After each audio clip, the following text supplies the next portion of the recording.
Bismillah walhamdulillah wassalatu wassalamu ala rasulillah wa ala alihi wa sahbihi wa mawalah amma ba'd.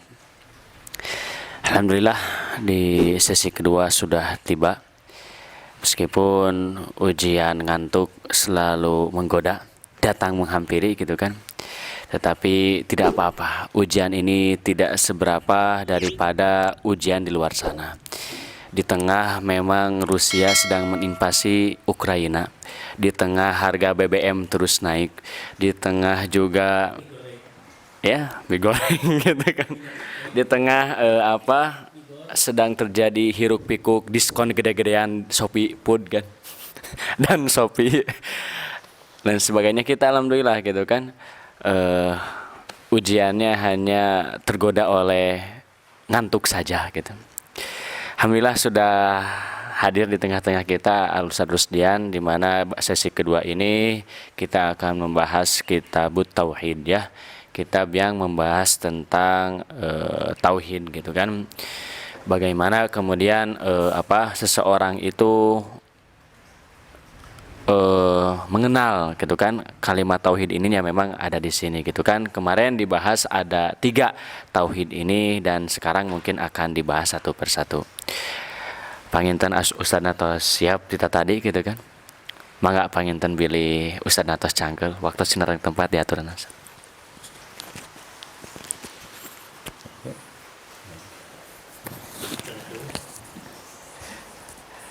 Alhamdulillahirabbil alamin wal aqibatu lil muttaqin wala udwana illa 'alal zalimin. Asyhadu an la ilaha illallah wa asyhadu anna Muhammadan abduhu wa rasuluh, amma ba'd. Ya ikhwan fiddin rahimakumullah. Ya, insyaallah pada siang menuju sore ini kita akan melanjutkan bahasan kita terkait dengan tauhid. Nah, sebagaimana yang dijelaskan di sebelumnya, tauhid itu terkategori kepada 3 ya. Ada tauhid rububiyah, ada tauhid uluhiyah, dan ada tauhid asma wa sifat. Tauhid rububiyah adalah tauhid bagaimana kita berusaha mengesahkan Allah Subhanahu wa taala dalam hal penciptaan, dalam hal memberi rizki, dalam hal mengatur kehidupan dan lain sebagainya. Ya, kemudian tauhid uluhiyah, bagaimana kita mengesahkan Allah Subhanahu wa taala dalam hal beribadah kepada Allah.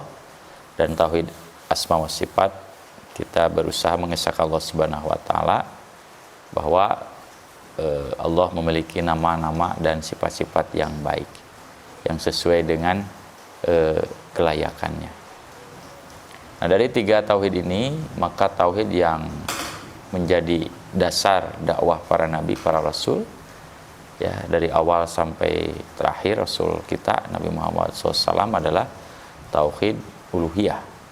Nah, kitab tauhid ini akan membahas terkait tauhid uluhiyah. Jadi bagaimana kita berusaha untuk mengesahkan Allah dari sisi ibadah. Karena ibadah menjadi dasar utama Allah menciptakan kita semua. Sebagaimana ayat yang telah disampaikan, yaitu a'udzubillahi minasyaitonirrajim wa ma khalaqtul jinna wal insa illa liya'budun. Jadi diciptakannya jin dan manusia itu esensi dasar utama adalah untuk beribadah.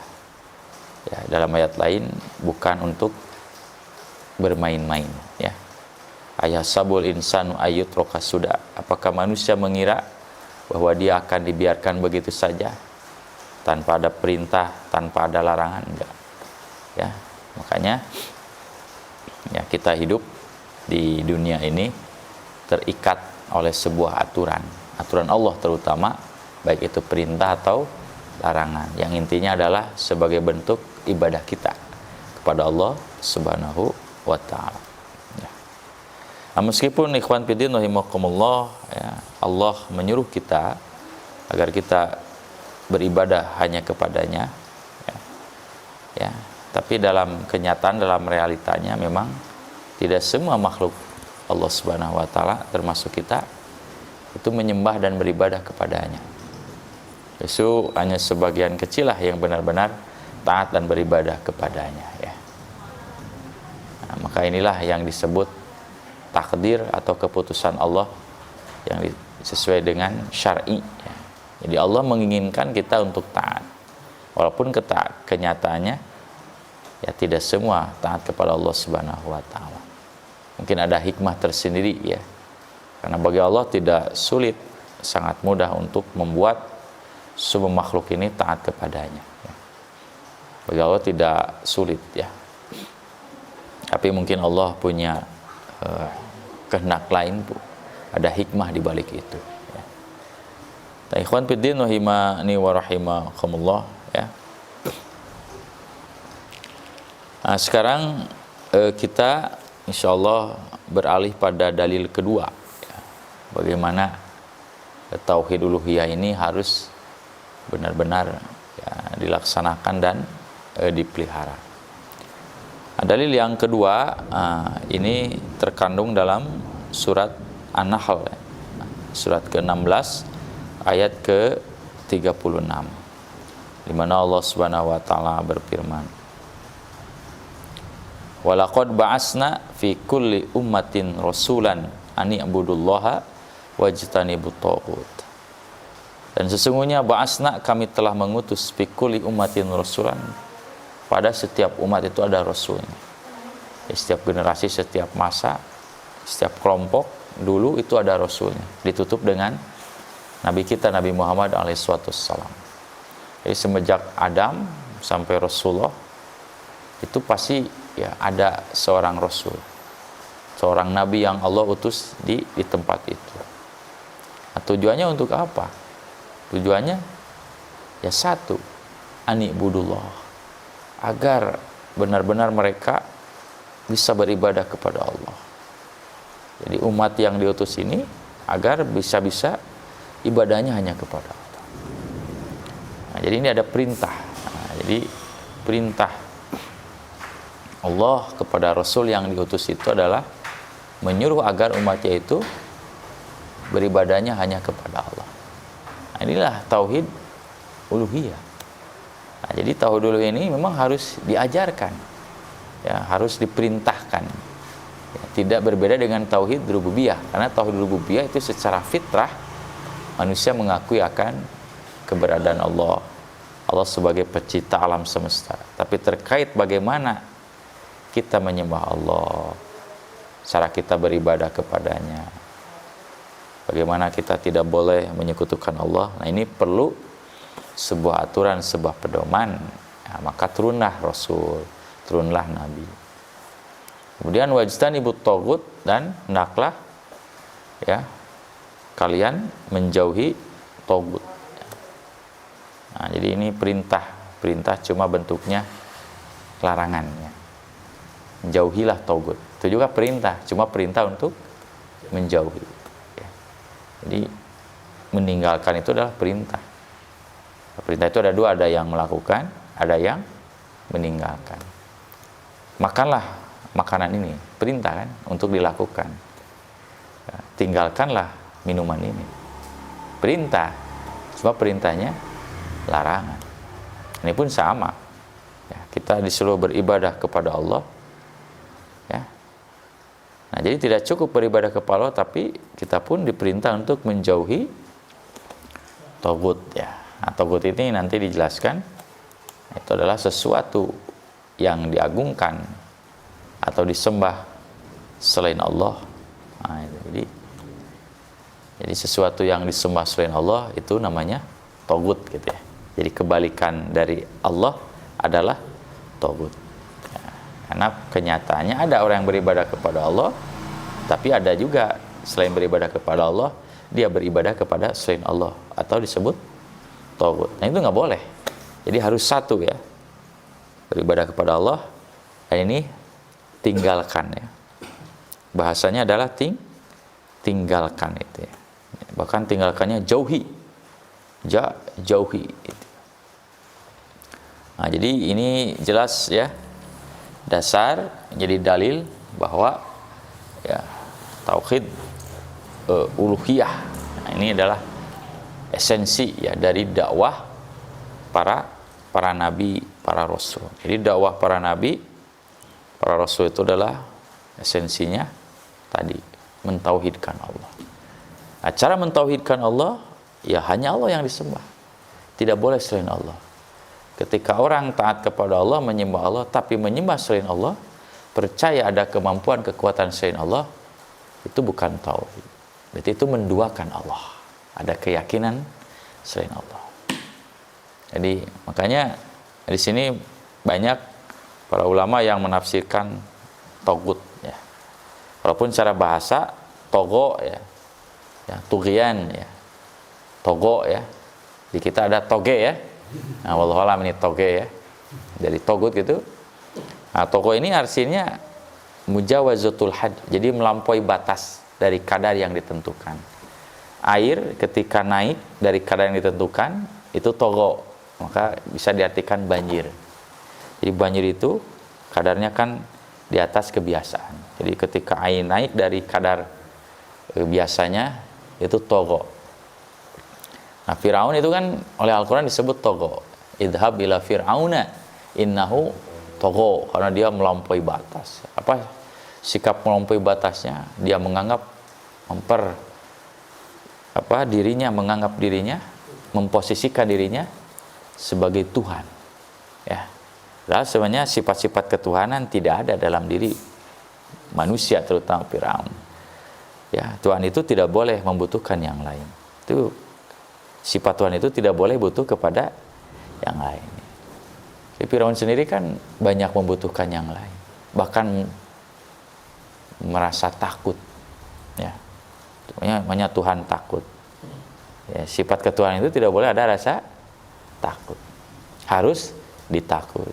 Firaun kan, masya Allah, ya, ketika bermimpi, ya, ada cahaya api yang membakar istana-istana dia, ya, tapi tidak membakar rumah-rumah Bani Israel, dia kan ketakutan. Ya, sampai ketakutannya itu direalisasikan untuk membunuh semua, ya, keturunan laki-laki atau bayi yang laki-laki dari kalangan Bani Israel. Karena dianggap takwil dari mimpi ini akan lahir seorang pemimpin atau seorang laki-laki dari Bani Israel yang akan meruntuhkan, menghancurkan kekuasaan. Masa Tuhan takut? Ya, nah ini tidak sesuai. Maka Firaun juga disebut togo. Nah, ya. Nah, kemudian togut ini ya diungkapkan secara umum adalah mananya setan. Ya, memang setan disebut togut karena ya, sikapnya yang melampaui batas. Ya, iblis itu kan jadi mbahnya setan itu. Ya, mbahnya setan itu adalah iblis. Ya, disebut togut ya karena dia banyak melampaui batas.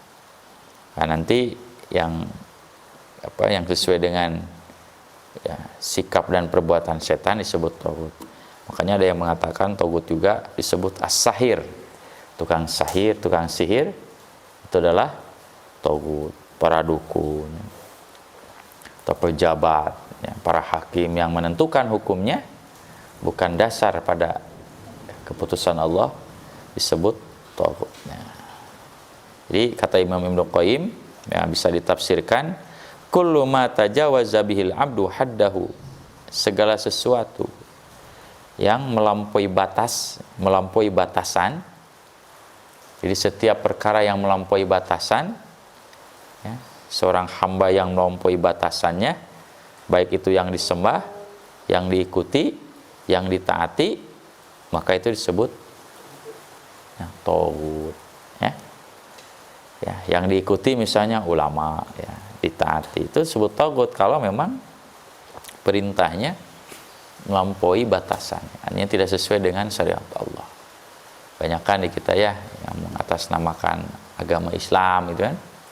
Ya, tapi isinya itu bertentangan. Nah, seperti ada ajaran yang menganjurkan di bulan Ramadan itu kan, ya, itu boleh makan, boleh minum, gitu ya. Itu ada ajaran menyimpang ya.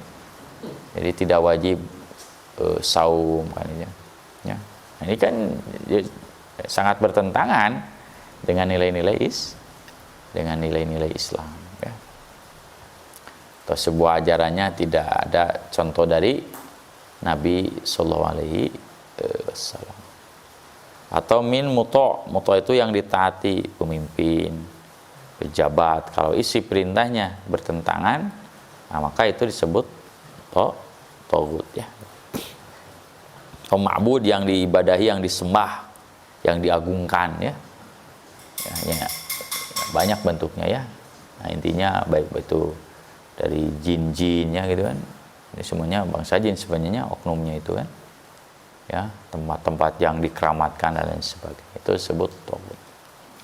Tapi dengan syarat ya. Tagut ini dianggap tagut itu kalau yang disembahnya ridho. Merasa ridho. Nah, maka tafsir umum adalah setan, karena setan memang ridho, senang ya kalau dia disembah, diagungkan. Nah, mungkin nanti muncul pertanyaan, bagaimana dengan orang yang menganggap Nabi Isa itu anak Allah? Berarti kan Nabi Isa tagut kalau gitu ya. Nah, bagaimana orang yang menganggap Hasan Hussein, nah kan ada ya, itu sebagai wali Allah yang bisa ya merubah dunia atau bisa mengetahui perkara yang gaib. Ya, Ahmad Badawi, bahkan ada kan orang-orang soleh yang dianggap memiliki kelebihan-kelebihan. Seperti dalam akidah Syiah yang ekstrim ya, Syiah gulat, itu Ali. Kalau kita mendengar barusan petir, itu suara kemarahan Ali. Kalau kita ada kilat, itu cambuk Ali.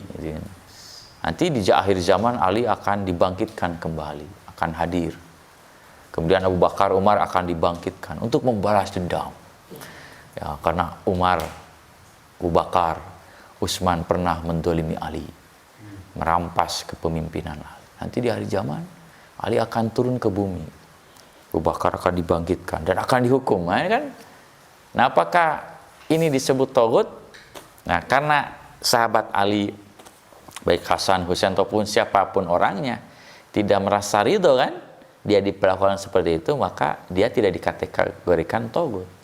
Justru yang tagutnya adalah setan, itu ya, ajarannya yang setan ya, ajarannya gitu ya.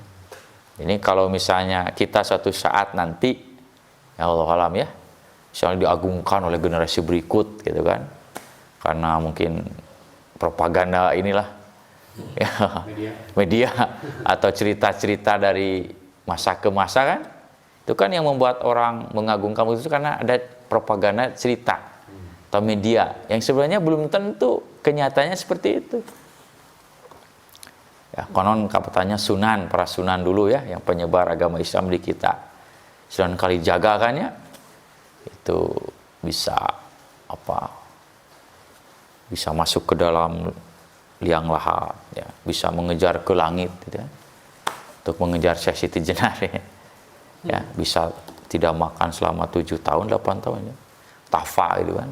Kemudian setelah tafa dia jadi orang berilmu. Nah, itu kan saya yakin ini cerita-cerita ini pasti dusta kan ya.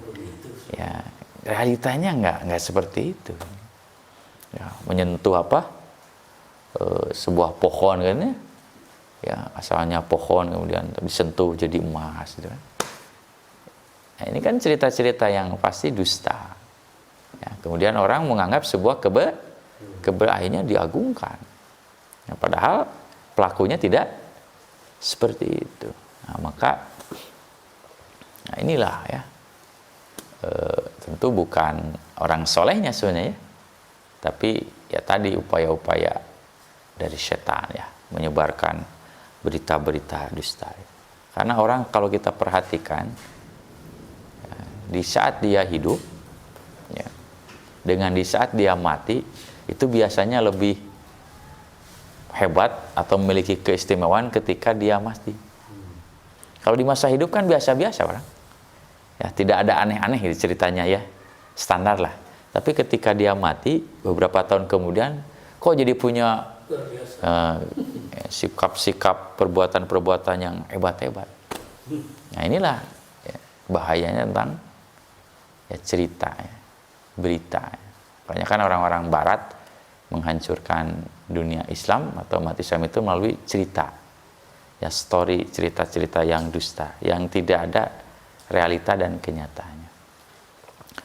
Bahkan ya dulu saja orang-orang Belanda ya untuk ya merusak ya sejarah umat Islam yang sebenarnya, ya itu membayar ya para sejarawan dari kita untuk memutarbalikkan fakta yang sebenarnya. Kenapa? Supaya umat Islam tidak bangkit ya dari agamanya, ya, dari jihadnya, membela agamanya. Maka dibayar itu ya sejarawan untuk memutarbalikkan fakta. Jadi sejarah ini sangat menentukan arah ya, perjuangan ya, seseorang. Ya ini banyak terbalik gitu ya. Jadi kadang kita lihat orang-orang yang berjasa dalam sejarah Indonesia, yang baik sebelum kemerdekaan atau setelah kemerdekaan, baik di masa lalu itu, kadang tidak ada dalam tokoh pahlawan nasional. Tapi ada tokoh-tokoh yang ini jasanya itu terbalik ya, tidak memberikan sesuatu yang luar biasa kepada negara kita, tapi menjadi tokoh. Nah itu ada pemutarbalikan sejarah. Ya. Jadi mereka mendalami ya sejarah ya begitu luar biasa ya, karena tadi ya, karena orang bisa bersikap ya suka dan tidak itu karena sejarah yang dia terima sebelumnya. Seperti sejarah Nabi Sulaiman itu kan diputarbalikan oleh orang Yahudi ya, itu ratusan tahun. Dalam pandangan orang Yahudi itu kan, Nabi Sulaiman memiliki kekuasaan yang luar biasa, sampai bisa menaklukkan bangsa jin, sampai bisa terbang dan lain sebagainya. Itu karena dia mempelajari ilmu sihir. Nah, itu kan pemutarbalikan sejarah ya. Ya, padahal kan Al-Quran itu menyatakan Nabi Sulaiman itu tidak pernah mempelajari ilmu sihir. Maka dalam tradisi Yahudi kan, sihir itu adalah sesuatu bagian ilmu yang harus dipelajari. Karena sejarah itu tadi yang diputarbalikan, didistorsi, diselewengkan, itu berawal dari itu. Nah siapa ini oknumnya? Yaitu setan. Jadi setan kan di masa Nabi Sulaiman ada, itu tidak bisa berkutik ya, karena takluklah dengan ya kekuasaan Allah melalui Nabi Sulaiman. Tapi ketika Nabi Sulaiman meninggal dunia, ingin menyesatkan umat manusia di generasi berikutnya, maka setan memberikan sejarah yang palsu. Ya, setan dengan berwujud seseorang mengumpulkan pada generasi berikutnya. Atau mungkin di masa Nabi Sulaiman cuma tidak tahu tentang hakikat Nabi Sulaiman, dia mengatakan, inginkah aku tunjukkan kepada kalian ilmu apa yang dipelajari oleh Sulaiman, sehingga dia bisa memiliki keistimewaan luar biasa. Kalau kamu ingin tahu, coba di bawah singgasananya ada sebuah kitab. Akhirnya orang-orang percaya kan. Nah, ternyata dicari di bawah singgasananya ada sebuah kitab. Nah, ternyata pas dibuka kitabnya itu ya tulisan-tulisan iblis, tulisan-tulisan setan. Kitab tentang ilmu sihir. Nah, maka orang Yahudi dianggap Sulaiman itu mempelajari ilmu sihir. Pertanyaannya, kapan nama Sulaiman dibersihkan oleh Allah? Sejarahnya diluruskan. Itu oleh Nabi kita, Nabi Muhammad SAW. Itu dalam surat Al-Baqarah. Wa ma kafara Sulaiman ya walakinna syayatina kafaru yu'allimuna nas. Jadi Sulaiman itu tidak pernah mengajarkan ilmu sihir. Ya, justru yang mengajarkan ilmu sihir adalah setan. Walakinna syayatin. Nah, ini sejarah. Nah, jadi baru Rasulullah diutus, baru nama Sulaiman bersih. Jadi ini pelunas sejarah, ikhwan fillah. Jadi kalau kita ingin merubah satu bangsa, satu masyarakat, awali dengan sejarah yang benar. Maka Al-Quran itu 2/3-nya, bahkan 1/3 lebih, 2000 ayat lebih, itu bercerita tentang sejarah. Ya, bercerita tentang sejarah, kisah. Bahkan ada nama ayat berkaitan dengan sejarah. Surat Musa, surat Hud, surat Yusuf, surat Maryam. Ya. Abu Lahab, Lahab tuh. Ya, penentang nabinya. surat Nuh, surat Muhammad, itu sejarah. Kenapa? Karena sejarah itu kalau diibaratkan oleh, ya ada seorang penulis katanya dari Eropa itu seperti ketepel ya. Ketepel tahu? Ketepel itu apa bahasa Indonesianya? Ketepel ya. Ketepel kan kalau kita ingin si benda ini jauh gitu, jadi ingin mengena kepada sasaran yang jauh, maka tariknya harus ditarik ke belakang lebih jauh. Jadi semakin ditarik jauh ke belakang, maka benda ya atau arah yang kita tuju akan semakin jauh.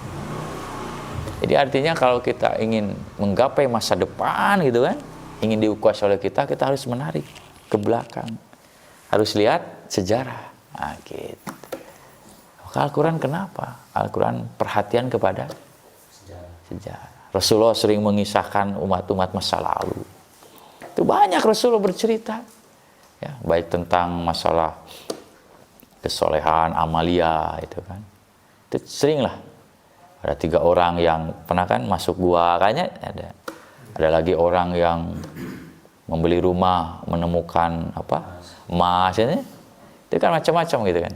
Nah ini kenapa Rasulullah menyampaikan itu?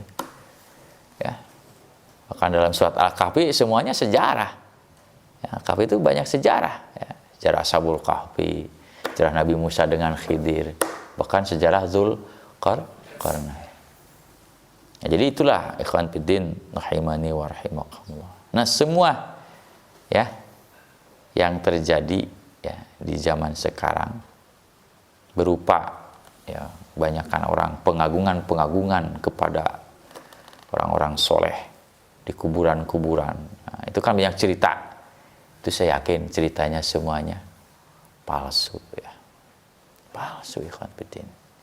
Ya, makanya disinilah jadi Al-Quran membimbing kita ya agar ya dalam terutama beragama ya kita harus hati-hati, harus selektif, jangan mudah percaya ya kepada cerita itu kan atau kisah seseorang ya. Makanya dulu para ulama sangat ketat ya, terutama dalam hadis Nabi kan.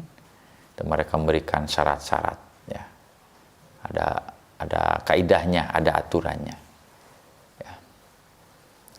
Nah, karena tadi ya, karena yang membuat ya agama ini menjadi jauh ya, rusak tidak murni itu karena tadi oknum-oknum orang. Kalau dulu kan penyampai berita ya kaitan dengan agama adalah para ulama, itu ada standarisasinya, ya, ada ukurannya. Siapa yang berhak menyampaikan ilmu hadis? Itu ada ukurannya, ada itu syaratnya. Ya, kalau tidak masuk kategori ukuran, oh ini dhaif, itu riwayatnya ditolak. Tapi zaman sekarang kan nggak ada ukuran. Orang ketika menyampaikan berita ada nggak ukurannya?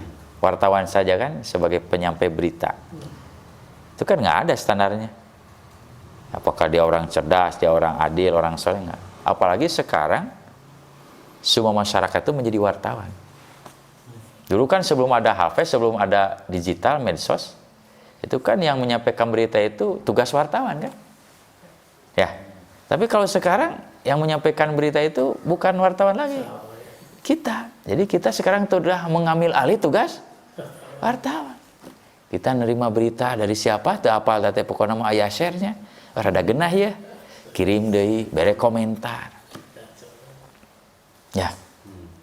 Dan ini memang dahsyat luar biasa. Tidak selektif orang. Makanya banyak yang terjebak. Termasuk para mubalik. Para ustadz, kadang ulama, ya, dia menerima berita ini. Wah bagus nih, kirim lagi ternyata beritanya hoax. Nah jadi ini ya. Nah, sekarang itu lebih berat. Ya. Mendinglah kalau wartawannya agak punya keahlian ya. Walaupun memang di sisi kesolehan, kejujuran juga harus dilihat dulu. Tapi kalau sekarang itu kan justru masyarakat umum yang langsung menjadi wartawan gitu ya. Yang menganalisa berita, membaca, ya. Kadang tanpa dianalisa kirim deui kan itu ya. Ya mending beritanya benar. Tapi tadi kan ketika ada orang jahat mempropaganda kan, karena ingin menginikan si anu, ya gitu kan. Akhirnya kita terbawa arus karena kita tidak punya standar. Ini berita ini benar tidak, gitu kan? Kita kan awam, ya. Yang penting mah belah rame lah, penting mah supaya tadi anggap sepi teuing kan itu. Kan di urang masuk aya stiker geningnya. Nah grup teh nya kamararana meni sararepi kan itu. Jadi sok aya anu candaan-candaan ketika kita masuk di grup WhatsApp misalnya. Urang tara berkomentar kan eta sok disindiran. Kamana meni sararepi kieu na grup teh kan itu. Nah jadi akhirnya kan kita malu oge ya, ya perasaan malunya benar oge nya kita masuk grup kok tapi tidak ini. Padahal kan justru itu baik kalau kita memang tidak punya kapasitas, kemampuan ya. Jangan mudahlah menyampaikan berita-berita ya. Ikhwan fiddin rahimani wa rahimakumullah ya. Jadi ayat ini sangat jelas bahwa ya tugas ya para nabi, para rasul semua sama ya. Dari awal sampai akhir adalah mentauhidkan Allah Subhanahu wa taala dari sisi ibadah. Dari sisi ibadahnya meskipun bentuk ibadahnya berbeda ya. Tapi dari sisi tauhid itu mereka memiliki kesamaan itu. Ya mungkin di zaman dulu ada saum, ya, salat gitu. Tapi kan bentuk saum dan salatnya caranya berbeda ya. Tapi dari sisi mentauhidkan Allah, tidak boleh menyembah selain Allah, ini memiliki kesamaan gitu. Karena sholat, kemudian saum, zakat, ibadah haji, semua rangkaian ibadah itu adalah untuk menguatkan nilai tauhid kita kepada Allah Subhanahu wa taala. Kan rukun iman ada 5 ya. Pertama tauhid kan syahadat ya. Nah, nanti yang 4-nya itu adalah untuk menguatkan ya. Menguatkan kita tauhid kita kepada Allah Subhanahu wa taala. Ayat berikutnya ada lagi satu ayat, ini sebenarnya masih banyak ayatnya, tapi ya dengan ayat ini saya kira cukup ya mewakili kita sebagai bentuk agar kita benar-benar mentauhidkan Allah Subhanahu wa taala. Nah, ayat berikutnya surat Al-Isra ayat 23 ya. Wa qada rabbuka, dan Tuhanmu telah menetapkan alla ta'budu illa iyyah, agar kalian tidak beribadah kecuali hanya kepadanya. Jadi agar kalian tidak beribadah kecuali hanya kepadanya. Ya, jadi seperti tadi kan anibudullah, untuk beribadah kepada Allah. Tapi dibatasi, wajtanibut tagut, harus dijauhi tagut, sesembahan selain Allah. Nah, kalau dalam ayat ini bentuknya hendaklah kalian atau hendaklah agar kalian tidak beribadah kecuali hanya, ini kan tauhid uluhiyah. Ya. Nah, jadi ayat ini menundukkan kepada kita bahwasanya ada orang yang beribadah selain kepada Allah, juga beribadah selain kepada Allah. Ya, jadi selain kepada Allah dia beribadah juga kepada Allah. Nah, ini kurang benar.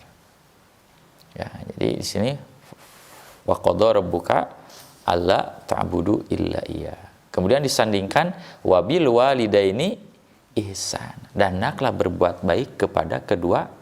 Nah, ini yang menarik. Jadi Allah menyertakan, menyamakan perintah beribadah kepada Allah seperti perintah beribadah kepada kedua orang tua, atau perintah berbuat baik kepada orang tua seperti kita perintah beribadah kepada Allah. Kenapa? Karena orang tua inilah yang menyebabkan kita ada di alam dunia. Astagfirullah. Ya, sok lamun taya sepuh, urang tiasa kadunya. Misalnya tos babar teh antepkeun mah hirup sorangan. Enggak bisa, ya. Dikandung kan ya. Setelah dikandung dilahirkan, disusui. Wah, katanya prosesnya sangat sangat lama ya. Sangat melelahkan ya gitu ya. Nah, maka inilah ya, di dalam syariat kita ada kewajiban untuk berbuat baik ya, kepada kedua orang tua. Meskipun dalam riwayat lain kan, ayat lain, orang tua kita itu kafir. Ya, meskipun dia kafir, syirik, tetap kepatuhan, ketaatan harus dilakukan. Karena jasa yang paling besar adalah jasa kedua orang tua. Relanya sepuh urang mah baheulanya dikihan di papangan gitu ku urang sugan ngambek teu. Nah, kan sepuh mah mere cai susu nya mere ASI kadon murang kalina teh mapangannya ka sepuh ngambek teu. Kadon seuri. Kadon seuri. So kalau manehna balikeun. Ana sepuh urang mapangan urang seuri mah mau ngamuk. Ya. Dia kurang tidurnya ya sampai begadang gitu kan supaya kita bisa tidur. Nah, jadi ini ya luar biasa ya. Maka sebagai bentuk ya membalas jasa ya, walaupun tidak akan terbalas. Nah, ini diperintahkan, bahkan disandingkan perintahnya seperti kita taat kepada Allah Subhanahu wa ta'ala ya. Nah, jadi itu. Jadi wa'budullaha wa qada rabbuka alla ta'budu illa iyyah wa bil walidaini ihsana. Nah, kemudian apa yang disebut dengan ibadah ya? Ibadah ini banyak ini definisi-definisinya. Nah, kalau dalam versi Imam Ibnu Taimiyah, ibadah itu adalah ismun jami'un likulli ma yuhibbuhullah wa yardah minal a'mal wal aqwal adh-dhahirah wal batinah. Ibadah adalah kan wa'budullah, beribadalah kepada Allah kan. Atau tadi wa qada rabbuka alla ta'buduh. Allah memerintahkan agar kalian tidak beribadah kecuali kepadanya. Ibadahlah nama yang mencakup kepada segala perbuatan yang dicintai dan diridhoi oleh Allah. Baik amal yang terlihat, yang nyata atau yang tidak. Dia itu ibadah mah. Ya, jadi ada dasarnya, ada perintahnya dari Allah. Baik mahdhah atau ghair mahdhah itu ibadah.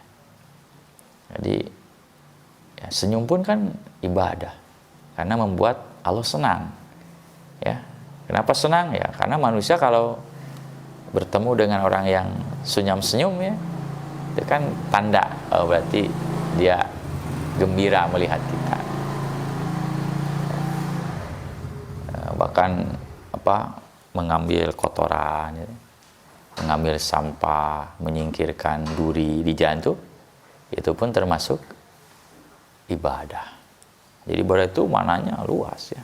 Tidak hanya berkaitan dengan ibadah mahdhah, ibadah pribadi kita langsung dengan Allah, bahkan secara sosial, termasuk juga berbuat baik kepada orang tua pun adalah bagian dari ibadah. Ini luar biasa ya. Coba kalau kita bandingkan dengan ajaran yang lain kan, ya rata-rata ajaran-ajaran yang lain itu memfokuskan ibadah itu kepada Tuhan saja, kepada Allah misalnya kan. Tapi dari sisi sosial mendolimi. Seperti dalam agama Nasrani kan, itu kan tidak boleh menikah. Dunia itu ajaran ortodoks mah seperti itu. Ya, dunia harus dijauhi kan. Atau dalam ajaran Buddha lah, mereka kan tidak boleh mencari dunia kan. Tapi ketika butuh makan dia memaksa meminta kepada orang. Nah, itu kan bukan seperti itu Islam itu. Islam ya, justru harus mencari dunia, harus bekerja gitu ya, harus mengolah alam yang ada di sekitarnya. Coba lamun ayeuna dunia teh ditinggalkeun ku umat Islam teh nya karena fokus ke Allah misalnya. Wah, akan terjadi kelaparan. Ya. Ya, bakal terjadi kehancuran, pembunuhan, kekacauan ya. Ketika memang ekonomi terganggu ya. Makanya kan dalam Islam itu sangat diharuskan wilayah-wilayah yang belum makmur itu dimakmurkan, diolah agar bisa menghasilkan sesuatu yang bermanfaat. Nah, itu pun bagian dari ibadah. Jadi ya, luas ya. Makanya kan dulu siapa Hasan ya, Hasan bin Ali, Abdurrahman bin Auf. Dia kan mengumpulkan dunia, dia mencari dunia sebanyak-banyaknya itu adalah ya untuk beribadah. Ibadahnya adalah dengan memberi bantuan, menyantuni orang-orang miskin, para janda-janda, orang-orang yatim. Ya. Bahkan Amr bin As itu kan ketika dia masuk Islam itu diberikan baju perang oleh Nabi. Pakai tah cenah. Karena memang dia ahli perang gitu. Ketika dia dipakai itu kan, wah itu kan lengkap gitu kan. Rasulullah setelah dipakai, Rasulullah aku telah memakainya. Wih, luar biasa gitu ya. Mudah-mudahan ya kamu kalau berperang selalu menang dan selalu mendapatkan ghanimah yang banyak. Nah, dia menjawab, ya Rasul, aku masuk Islam bukan untuk mencari ghanimah, bukan untuk mencari dunia, tapi aku masuk Islam sampai aku ingin berperang, aku ingin ridho karena Allah, ikhlas karena Allah mencari pahala. Bagaimana jawaban Rasulullah? Ni'mal malu lirrajulis soleh. Sebaik-baiknya harta akan lebih bermanfaat kalau dimiliki oleh orang soleh. Maka Amr bin Asma didoakan ku Nabi menjadi pemimpin kaya, maka di kemudian hari dia menjadi orang kaya, gubernur yang mungkin terkaya lah gitu ya. Umar geleh gitu ya. Karena tadi ya. Jadi Rasulullah ingin ada orang-orang di kalangan kaum musliman yang memang bisa menguasai dunia gitu ya. Karena ketika harta dikuasai oleh orang soleh ya akan bermanfaat gitu. Ya sok ayeunanya penguasa kita ya, pengusaha yang sukses di Indonesia kan, sok yang memilikinya siapa? Atau para pengusaha minyak goreng sok. Dalam pengusaha minyak goreng teh umat Islam, balager, saloleh, ahli masjid gitu. Asik kan meureun. Moalnya moal di hese-hese. Ditakdirkan minyak dunia naik ya meureun karunya meureun sok we ya gitu kan dimurahkan. Ya. Seperti di negara-negara Timur Tengah ya, penghasil minyak banyak kan, itu kan sampai kan murah, ya, gratis. Ya. Jadi numayar nage kan gitu kan, sareal teh bisa 2 liter kan ini gitu. Jadi terbalik kan ini gitu. Nah itu kan jadi berlebih ya. Ya. Bahkan di Timur Tengah itu kan kalau Ramadan tiba itu diskon itu besar-besaran. Ya terutama kebutuhan pokok. Karena ingin meniru perbuatan Allah. Allah saja kan kalau Ramadan tiba diskon. Pahala diobral. Ya. Setan ge kan cing heula sia maneh gitu. Nah, gitu. Urang makan sok ayeuna rek menjelang lebaran. Harga sengaja. Ya, ongkos mobil sok. Rek mudik. Kadang ada orang ya tidak darurat tapi ditekeun gitu. Lebaran orang dagang naon kan itu kan, bae udah kena loba duit cenanya. Harga anu asalna 20.000, 70.000 diafkeun. Kan gitu. Nah, jadi harusnya kan nggak gitu ya. Ya. Harusnya nggak gitu kan. Jadi mana nilai untuk kita berbuat pahalanya kan nggak ada.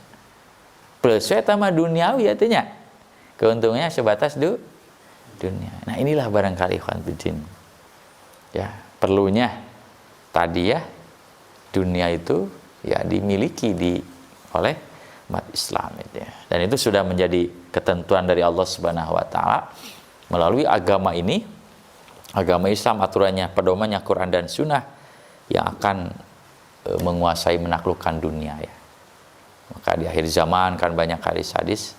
Nanti kemakmuran itu akan kembali ya ke umat Islam ya gitu ya. Karena memang hanya aturan Islam lah yang akan memberi keadilan, hukum had ya. Orang yang mencuri kan tangannya dipotong kan. Orang yang menuduh tak propaganda berita media ya, berita-berita tanpa bukti hoax itu ada hukumannya. Jelas hukumannya ya. Orang yang sogok itu kan ada hukumannya ya supaya memberi keadilan ya zaman. Nah Nah, itulah sebenarnya masih ada ayat-ayat yang lain, tapi intinya sama ya. Jadi banyak sebenarnya intinya ayat-ayat Allah Subhanahu wa taala yang menyuruh kita untuk bertauhid kepada Allah, yaitu tauhid uluhiyah ya. Ya, jadi tauhid uluhiyah harus benar-benar kita pelihara, harus benar-benar kita jaga, karena memang kenyataannya banyak ya, baik dari kalangan kita umat Islam pun yang belumlah merealisasikan tauhid uluhiyah. Masih ada orang yang percaya kepada hari-hari baik, ya, bulan-bulan baik, benda-benda keramat itu kan masih ada. Ya, walaupun mereka sholat, walaupun mereka saum, walaupun mereka rajin ke masjid, tapi ya kalau melihat benda ini, melihat hari ini, melihat bulan ini, aduh gimana ya kayaknya. Nah, itu kan pada ketakutan. Itu harusnya diberikan kepada Allah Subhanahu wa ta'ala ya, itu saja barangkali untuk sementara kita cukupkan ya pertemuan kita pada kesempatan ini. Insya Allah nanti berikutnya kita ke hadis Nabi Sallallahu Alaihi Wasallam ya. Jadi kitab ini luar biasa. Jadi ketika membuat tema-tema tauhid misalnya, itu yang menjadikan dalilnya dua, Al-Quran dan itulah memang sumber pedoman itu Quran dan Sunnah. Selain dari itu tidak bisa dijadikan pedoman ya. Bisa dikritisi lah ya. Kalau dari Allah, dari Rasulullah udah, kita nggak boleh melawan, harus samina wa atona, harus tunduk, harus patuh ya. Kalau orang Arab mah harus diangkat di atas kepala, nah itu kan kudu kieu. Nah, tapi kalau selain itu, nah kita boleh berkritis. Nah, ini dari mana berita ini? Kalau sesuai dengan Quran, Sunnah, terima. Kalau tidak sesuai, no ya, nggak bisa. Nah, no way, no way. Kita punya pedoman hidup ya, betul. Itu saja barangkali yang bisa disampaikan, mudah-mudahan besar manfaatnya buat kita ya. Aku qouli hadza wa astagfirullah li wa lakum.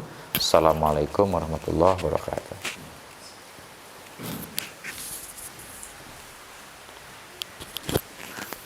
Ya, alhamdulillah kajian parantos Rengse.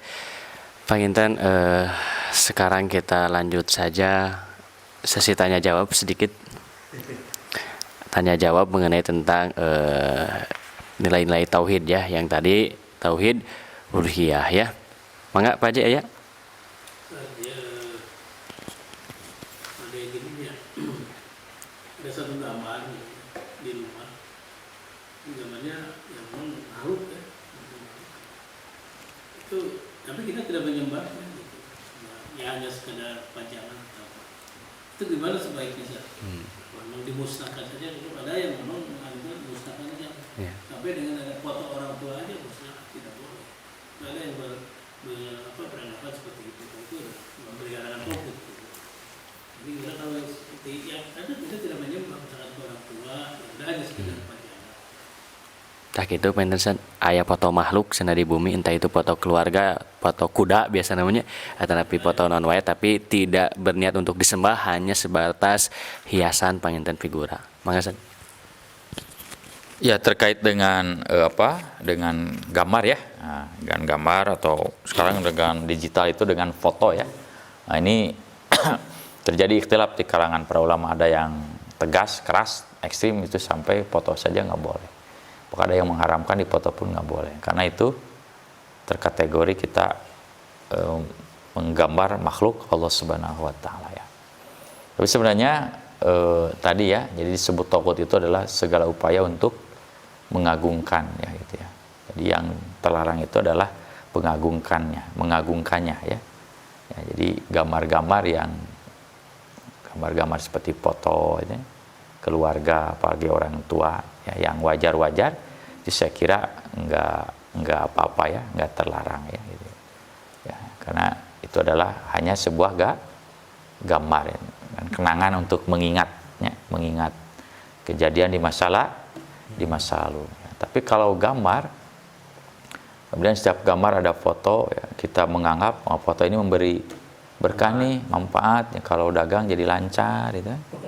Apalagi kalau pas kita melihat ada foto, kita harus Punten. harus punten. Nah ini barangkali pengagungannya, jadi togutnya itu. Tapi kalau hanya sebatas foto nggak apa-apa. Karena kalau itu tidak boleh, harus dimusnahkan, ini efeknya berarti media pun nggak boleh sekarang. Ya, dipoto berarti kita live acara kan. Nah, jadi ini luas maknanya ya. Jadi esensinya adalah memang ada riwayat Nabi SAW itu pernah masuk ke sebuah rumah, ada gambar, ya gambar lah, gambar makhluk hidup kan itu ya. Kata Nabi, geserkan gambar itu karena itu mengganggu aku di saat aku sholat. Nah, jadi memang jiwa Nabi itu memang sensitif. Gitu. Jadi mulai gambar teh, apalagi di tempat-tempat sholat itu, ya takut terganggu. Kan, gitu. Jadi itu sebenarnya. Jadi makanya siapa Imam At-Tahawi, larangan Nabi SAW tidak boleh memajang gambar itu atau menggambar makhluk itu adalah terkait karena di saat itu memang para sahabat baru masuk Islam. Sedangkan di masa itu orang pengagungan itu lewat gambar. Ya, jadi larangan itu lebih kepada tindakan preventif. Seperti Nabi melarang ziarah kubur itu. Awalnya kan ziarah kubur dilarang. Ya, kenapa dilarang? Ya karena tadi takut kan gitu ya. Jadi Nabi disuruh untuk digeserkan itu karena takut terbawa ya, dengan suasana ketika dia sholat ingat kepada gambar itu. Gitu. Karena orang ada nges biasa atunya. Ningali gambar tehnya gitu. Dan lain sebagainya. Ya selama tidak berlebihan, selama gambarnya ya layak, pantas, ya tidak ada yang senonoh, itu saya kira nggak apa-apa. Tapi ulah selalu gitunya foto nepi ka imah teh pinu ku gambar itunya, itu pun saya kira lah terlalu berlebihan. Itu saja barangkali. Tak panginten sakitu wae karena dibatasi waktu pun sudah berakhir. Terakhir tadi Sad ada togut, togo dan toge. Ternyata toge itu masih berkaitan Sad dengan togo. Kenapa? Karena toge ketika dimakan berlebihan itu akan menimbulkan kesuburan dan tidak terkendali gitu Sad. Sakitu panginten aku lu kali ada astagfirullahaladzim. Assalamualaikum warahmatullahi wabarakatuh.